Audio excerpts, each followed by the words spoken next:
दिल्ली के एक होटल में लगी भीषण आग ने झारखंड के बोकारो जिले के एक परिवार की जिंदगी हमेशा के लिए बदल दी। जिस बेटी के उज्जवल भविष्य के सपने परिवार ने संजोए थे, जो अपने करियर को नई ऊंचाइयों तक पहुंचाने के लिए दिल्ली गई थी, वो अब कभी वापस नहीं लौटेगी। बोकारो के जैन मोड़ की रहने वाली 26 वर्षीय इंजीनियर सुरभि कुमारी की दिल्ली के मालवीय नगर स्थित एक होटल में लगी आग में दर्दनाक मौत हो गई। सुरभि एक निजी कंपनी में कार्यरत थी और करियर के सिलसिले में इंटरव्यू देने दिल्ली पहुंची थी, लेकिन किसी ने नहीं सोचा था कि वो सफर उनकी जिंदगी का आखिरी सफर साबित होगा।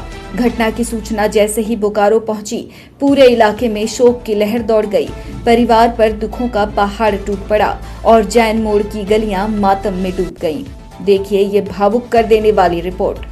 बोकारो के जैन मोड़ की रहने वाली सुरभि कुमारी पढ़ाई में मेधावी और अपने परिवार की उम्मीदों का केंद्र थी। इंजीनियरिंग की पढ़ाई पूरी करने के बाद वो मुंबई की एक निजी कंपनी में कार्यरत थी और अपने करियर को आगे बढ़ाने के लिए लगातार प्रयास कर रही थी। जानकारी के अनुसार कंपनी से जुड़े एक महत्वपूर्ण इंटरव्यू में शामिल होने के लिए वो दिल्ली गई थी। बताया जा रहा है कि इंटरव्यू से पहले वो अपनी बड़ी बहन के घर रुकी थी और गुरुवार को मालवीय नगर स्थित होटल पहुंची थी, लेकिन इसी दौरान होटल में अचानक भीषण आग लग गई और सुरभि उसकी चपेट में आ गई। दिल्ली में हुए इस दर्दनाक हादसे की खबर जैसे ही बोकारो पहुंची, परिवार के साथ साथ पूरे क्षेत्र में शोक की लहर फैल गई। किसी को विश्वास नहीं हो रहा था कि हमेशा मुस्कुराने वाली सुरभि अब इस दुनिया में नहीं रही। परिजन लगातार दिल्ली प्रशासन और अस्पताल से संपर्क में रहे, लेकिन अंततः वो दुखद खबर आ गई जिसका सभी को डर था। बहुत बड़ी प्रशासनिक लापरवाही है, बहुत बड़ी प्रशासनिक लापरवाही मैं इसे कहूँगा। और ऐसी घटनाएं लगातार घट रही हैं। हमारे लोग, अपने लोग मर रहे हैं, चाहे सरकार किसी की भी हो। ये बहुत ही दुर्भाग्यपूर्ण है।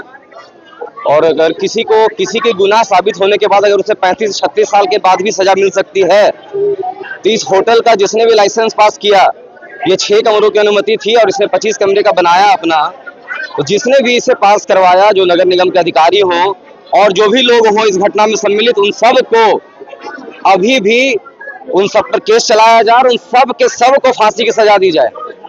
नहीं तो ऐसी घटनाएं घटती रहेंगी, हमारे अपने घरों के लोग मरते रहेंगे और हम ऐसे ही तमाशा देखते रहेंगे।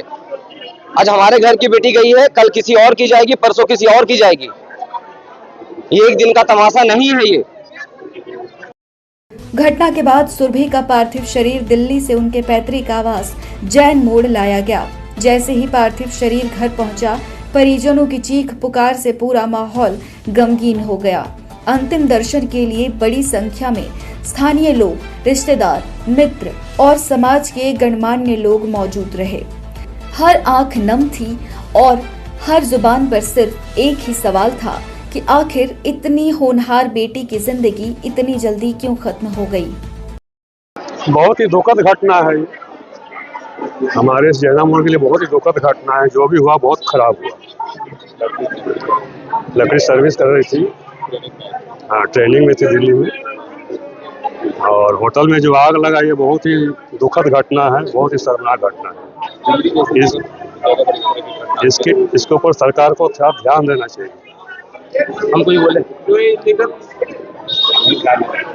दिल्ली सरकार को ध्यान देना चाहिए कि होटल में जो मैनेजमेंट है उसके ऊपर ध्यान देना चाहिए सरकार को। ऐसा क्यों हुआ? आग लगा तो क्यों लगा? सेफ्टी का ध्यान रखना चाहिए। आज जो ये परिवार में एक लड़की गई, ये लड़की हमारी मोहल्ला की बेटी थी। अभी इसकी एक ही बेटी थी, उसके माँ बाप के ऊपर, उसके भाई के ऊपर क्या बीतेगी? दादाजी भी अभी है। सुरभि सिर्फ अपने परिवार की बेटी नहीं थी, बल्कि पूरे इलाके के लिए प्रेरणा थी। एक साधारण परिवार से निकलकर इंजीनियर बनने और कॉर्पोरेट क्षेत्र में अपनी पहचान बनाने वाली सुरभि ने कई युवाओं को आगे बढ़ने की प्रेरणा दी थी। उनकी असमय मौत ने पूरे क्षेत्र को झकझोर कर रख दिया है। एक तरफ करियर के नए अवसर की उम्मीद, दूसरी तरफ जिंदगी का अचानक खत्म हो जाना। दिल्ली के होटल में लगी आग ने न सिर्फ एक युवा इंजीनियर की जान ली, बल्कि एक परिवार के सपनों को भी राख कर दिया। आज जैन मोड़ की गलियों में सिर्फ एक ही चर्चा है, उस बेटी की जो अपने सपनों को पूरा करने निकली थी, लेकिन वापस तिरंगे में लिपटकर घर लौटी। बोकारो से मुनादी लाइव के लिए नीरज सिंह की रिपोर्ट।